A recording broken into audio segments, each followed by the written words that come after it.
Boa tarde, a gente está aqui iniciando uma entrevista e primeiramente a gente queria introduzir, saber quem que é você, a sua idade, de onde você veio.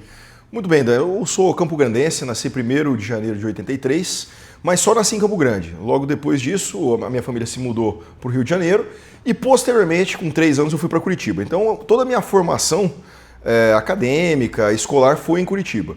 Eu cursei ensino fundamental e médio em escola pública e iniciei os estudos em Direito na faculdade particular Positivo. E aí entrei no Exército no ano de 2002, fiz o curso do Núcleo Preparatório de Oficiais da Reserva, do quadro de material bélico, me sagrei o primeiro colocado lá e aí eu vim transferido para Campo Grande em 2003. E aí em 2003 eu comecei a exercer o cargo de 2º tenente no Exército e a minha função lá dentro era comandar aquilo que a gente chamava de pelotão de apoio de manutenção, que ele cuidava da produção de toda a manutenção dos quartéis de Mato Grosso e Mato Grosso do Sul.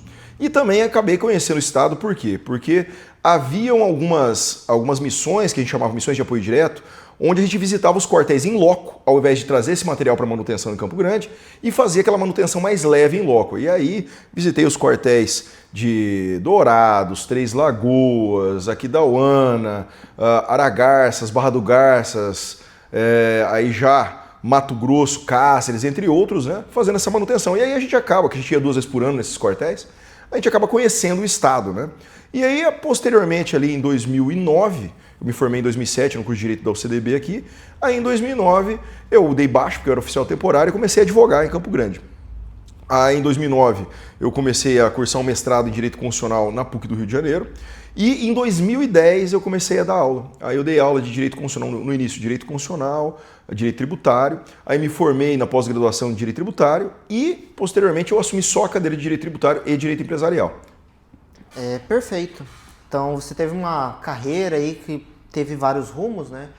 Mudança de cidade, mudança de carreira militar, junto com a faculdade de Direito, e então assumiu o cargo no Direito e futuramente também na profissão lecionando aulas na universidade. E uma coisa que eu queria saber dessas tantas transições que você teve, eu queria saber uma parte que foi uma dificuldade que você teve entre essas mudanças de carreiras, né? Militar para direito é um tanto diferente. Não, mas eu posso explicar o seguinte, então, a primeira dificuldade minha é que logo depois que eu me formei, lá no Núcleo Preparatório de Oficiais da Reserva, lá em Curitiba, no 5º Batalhão Logístico, eu tive que ir transferido. E eu tinha 20 anos. Aí quando você chega numa cidade nova, em que pese eu tenha nascido aqui, não fui criado, né?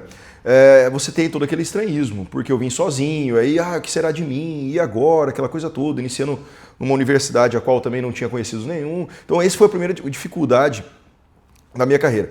Mas posteriormente, eu digo que o Exército ele me preparou para isso. Por quê? Porque a dificuldade do oficial temporário é imensa. Por quê? Porque você recebe uma função, por exemplo, eu tinha que controlar toda a produção de manutenção de armamento e viatura de Mato Grosso e Mato Grosso do Sul com 21 anos. E aí quem eram os meus auxiliares? Aí você fala, o Rodrigo tinha 20 e os auxiliares dele, né, os subordinados, tinham lá 19. Não.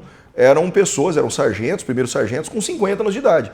Então essa dificuldade ali no início, para eles me aceitarem como uma liderança para eles, foi muito importante, né? Eu até honro aqui o nome, hoje, Capitão Acilheiro, meu amigo do coração, mas ele foi meu primeiro subordinado no Exército. Eu com 20 anos, ele com seus 45, ou seja, eu tinha a idade do filho dele. E aí ele falava, mas como é que você vai me comandar com essa idade? Então a gente teve que aprender a se adaptar a essas dificuldades do mundo e dificuldades pragmáticas do mundo real.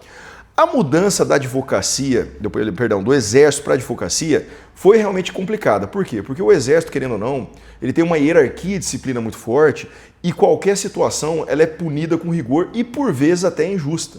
Eu conto para você uma situação onde, no dia da bandeira, os soldados têm que ficar alinhados, né? Tem aquela formatura para fazer a queima das bandeiras, e um soldado passou mal.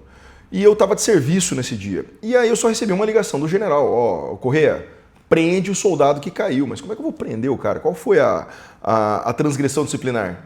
Aí o general falou, ou você prende ele, ou eu prendo você.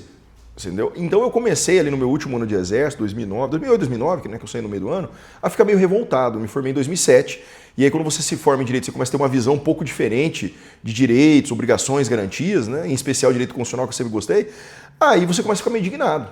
Tanto que eu tinha mais um ano de exército, mas aí eu pedi para sair, né, que a gente podia ficar 8 anos, eu fiquei só 7, porque eu já não aguentava mais, já não era uma coisa do meu coração ficar ali. Eu ficava indignado com as situações. Então, essa transição ela começou no meu último ano de exército, quando eu falei assim, cara, para mim não dá mais aqui, essa questão autoritária, eu acho que eu, como bacharel em direito, eu não posso mais suportar isso, não consegui fazer parte daquilo. E aí eu acabei indo para a advocacia, mas o problema, não foi nem a transição de funções, digamos assim, ou de mentalidade. O problema foi a transição econômica, né? Porque em 2009, meu último salário como oficial do Exército foi em torno de R$ 4.000. Em 2009, R$ 4.000. Era muito dinheiro. E aí, isso foi em junho de 2009. Aí, em julho de 2009, foi para zero. Porque eu peguei minhas economias, montei um escritório e falei, agora vai, né? E o agora não foi, né? Por quê? Porque em 6 meses acabou todo o dinheiro que eu tinha guardado e eu tive que ligar para minha mãe lá em Curitiba e falar, ô mãe, me ajuda aí. Eu falei, para você prestar concurso público, seu viado, desgraçado. Aí eu falei, não mãe, pô, pode ser assim, eu quero advogar. E aí a carreira da advocacia ela deu um giro nos 6 meses posteriores, né? Então sempre tem essa transição do público para o privado, você enfrenta certas dificuldades. Eu acho que essa foi a minha maior dificuldade. E é por isso também que eu sou um cara muito tranquilo com essa questão financeira, assim, não, tem luxo, não precisa, por quê? A gente sabe como precisa viver, né? Então eu não tenho uma ideia, por exemplo, de, eu preciso entrar no cargo e ganhar milhões de reais. Não, isso aí, nós temos a nossa vida e a gente vem para mudar a vida das pessoas, mudar e conquistar corações e mentes. Essa é a nossa ideia. E hoje em dia você está fazendo uma outra transição também, que agora você é pré-candidato e isso também me remeteu que você teve aquela indignação também ali dentro do ramo militar. Uhum. E essa transição também para o ramo mais político vem também de uma indignação do direito, talvez? Vem uma indignação muito forte, Dan. Por quê? Isso começou lá no Exército, né? Porque quando você é militar, você não pode ser filiado a partido nenhum. Mas eu sempre gostei muito de política, mesmo na época militar. E aí o que acontece? Quando eu dou baixa em junho de 2009, logo em seguida eu procuro um partido político para ingressar. E aí eu ingressei no PSDB na época, que eu achava que tinha as ideias mais alinhadas com aquilo que eu pensava, né? Até a gente descobrir que o PSDB não era de direita como a gente pensava, né? Porque aquela questão do teatro das tesouras, né? Um fazendo oposição ao outro, mas na verdade todos estavam unidos, mas como a gente fica de fora, só assistindo pela televisão na época, né? A gente não sabia disso. E aí eu me filiei ao PSDB e começamos um projeto interessante à época, que era justamente o cine político, que a gente chamava, né? A gente trazia a juventude e passava filmes ali que tinham algumas conotações políticas e depois um intelectual do partido, né? Ele via lá e arrematava aquele filme com alguma explicação ali política, identitária, ideológica ou algo assim. Pois bem, aí eu tive uma decepção dentro do PSDB. Qual que foi a minha decepção? Quando o governador André Pitinelli ele estava concorrendo para a reeleição, o PSDB ele estava formando uma liderança em torno do nome de Marisa Serrano, que era senadora à época, justamente para concorrer como governadora, né, contra o André Pitinelli. Pois bem, aí o que acontece? No meio dessa preparação, todo mundo aventando o nome de Marisa e trabalhando para ela, aí de repente ela vira conselheira do Tribunal de Contas. Ou seja, o governador comprou, na verdade, a candidatura da Marisa Serrano, que era a única concorrente à época que poderia realmente ter ali uma chance. E aí, só que não foi comunicado a gente, né? Não foi assim, galera, reunião do partido, negócio seguinte, estamos estudando a possibilidade. Não, a gente estava parado, quando de repente só vem assim, Marisa Serrano agora é conselheira do Tribunal de Contas. Aí o meu projeto cai por terra, por quê? Porque o interno do partido, né, que eu era novo, mas o mais antigo do partido que me ajudava e que me dava lastro para esse projeto, ele foi junto com a Marisa. Aí você fica abandonado e te cortam as asas na mesma hora. A partir dali, isso foi em torno, se eu não me engano, 2011, 2012, 11 acho que foi. Aí eu parei, eu falei, não quero mais política. Só que ocorreu que eu vim acompanhando o MBL desde as manifestações, né, e inclusive do impeachment da Dilma, mas acompanhava de longe, não era um militante, não era um entusiasta. Até o dia que eu comentando com o meu sócio, ele falando do Renan, isso ano passado, 2025, eu falei, conheço o Kim, né, porque o meu sócio é mais novo do que eu, tem 23 anos. Eu falei, sigo, vejo as ideias do Renan, e aí veio, né, a coleta de assinaturas, e em novembro, quando o TSE bateu o martelo Então, a missão está criada. Eu falei pro Thiago, né, meu sócio, falei, meu amigo, agora é o meu momento, porque é um partido que é de direita, que tem alinhamento com os meus pensamentos, ou melhor, eu tenho o alinhamento com os pensamentos do partido e eu vou me filiar. Quando abriu a data de filiação, no mesmo dia eu fiz a filiação. E aí eu fiquei aguardando, né, essas questões de pré-campanha, aí me coloquei lá como candidato, falei, porque é o nosso momento. E aí você pode me perguntar, mas por que você não se pré-candidatou ou se candidatou em outras eleições? Justamente pelo rabo preso que os outros partidos têm. Justamente, por exemplo, né, se me permitem dizer, o que acabou de acontecer com o Aldo Rebelo lá no Democracia Cristã. Esse é o problema que os outros partidos têm, ao meu sentir, com a política, porque na verdade não é um projeto de país, mas um projeto de poder. Então, Aldo Rebelo entrou, mas não performou legal, então vamos tirar e colocar o Joaquim Barbosa, do nada. E agora, aí ele, muito indignado, fez suas exposições em redes sociais, aí de repente o que acontece? Vamos expulsar ele do partido. Então você vê que o Democracia Cristã, com todo o respeito a que é a Democracia Cristã, não é uma democracia e também não é cristã, porque está perseguindo ali, né, quem foi convidado para o partido. Então você vê que os partidos eles só têm siglas, né, e não tem ideais, não tem uma ideologia, e a missão é diferente. E isso que me atraiu novamente para o mundo político, e aí na missão com a ideia de me pré-candidatar mesmo. E você diria que talvez seja um sacrifício sair disso para ir para uma pré-candidatura, porque você está abdicando talvez de uma carreira no direito, na profissão como professor, porque normalmente as pessoas começam a olhar Sim. torto. Então é um grande passo. Você Exato. diria que é um grande sacrifício também? Eu digo que assim, você precisa sacrificar alguma coisa para você ingressar na área política. Não tem jeito. Por quê? Porque quando não se fala de política, todo mundo é amigo. A partir do momento que você começa a se posicionar, as pessoas, como você mesmo disse, elas começam a te olhar torto. Falar, não, tem alguma coisa errada com esse camarada. Não, ele deve estar ganhando dinheiro de alguém. Não, ele está pensando no cargo para ficar rico. A gente sabe que é assim que as pessoas pensam, né? E isso eu estou dizendo uma área mais pragmática. Agora, quando você vai falar na área ideológica, mesmo aí que acaba o Brasil, né? Porque você chega lá, o cara é que aí descobrem que você é de direita, que até então você nunca tinha comentado. Aí não, esse cara aí tem alguma coisa errada. Então querendo não um risco que você assume. Profissionalmente, eu digo, na advocacia até que não, né? Porque na advocacia, como eu sou sócio de um escritório, então os meus clientes me procuram pela questão do trabalho mesmo. O que eu posso fechar as portas talvez é para um cliente de esquerda, né, que não me conheça, alguma coisa assim, tudo bem. Mas o problema é mais quando você tem um emprego privado ou um emprego público, né? No meu caso, eu sou professor universitário, e pode acontecer de eu ter uma opinião X e alguém não gostar, por exemplo, e a gente sabe como funciona Mato Grosso do Sul, que são oligarquias, podem ligar para o meu chefe e falar assim, não vamos fechar tal parceria porque esse cara está aí, isso pode acontecer. Mas é um risco, Dan, que vale a pena pelos ideais que nós temos, que é um ideal de mudança de pensamento brasileiro, mudança do jeitinho. É igual o próprio Renan Santos fala, o Brasil ele podia ser uma das 5 maiores potências do mundo. E eu já falava antes de ver essa fala do Renan, que é o seguinte, o Brasil não tem território, não tem terremoto, o Brasil não tem maremoto, o Brasil não tem nada, não tem furacão, o Brasil ele é pronto para crescer. Não cresce por quê? Porque alguém está empatando o Brasil. E na minha visão é a classe política oligárquica que nós temos hoje. Perfeito. Vamos terminar com uma dinâmica de ping-pong, uma pergunta rápida, uma resposta rápida. Então vamos começar. Primeira coisa, um medo. Medo?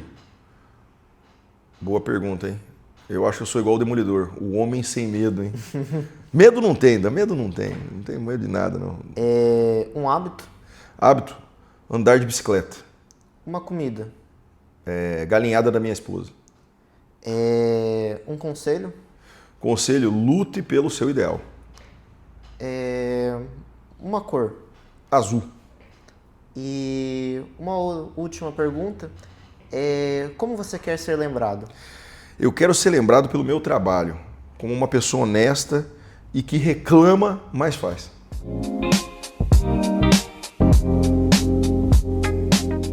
Eu sinto uma diferença primeiro na rotina, né?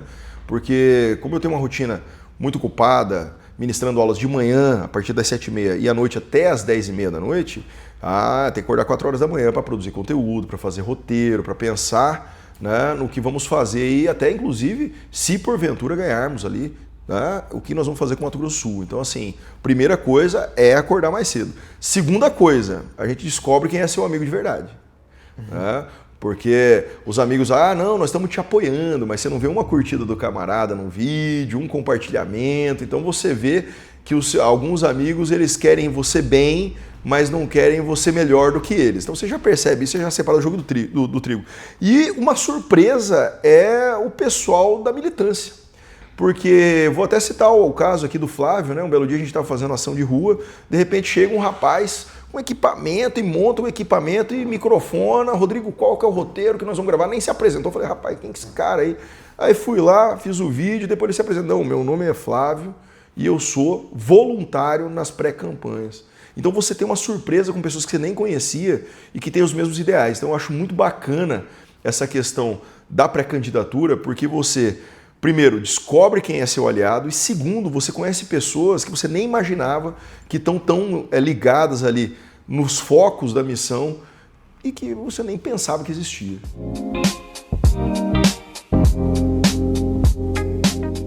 A primeira coisa que eu penso é a segurança pública da nossa fronteira. Nós temos mais de 1.300 quilômetros de fronteira aqui, né, com Paraguai e Bolívia. E aí você vai falar, tá, mas o que você vai fazer na fronteira? Pensa comigo. Nós temos, a última vez que eu vi aqui em Mato Grosso do Sul, o efetivo da Polícia Militar não ultrapassava 8.000 homens.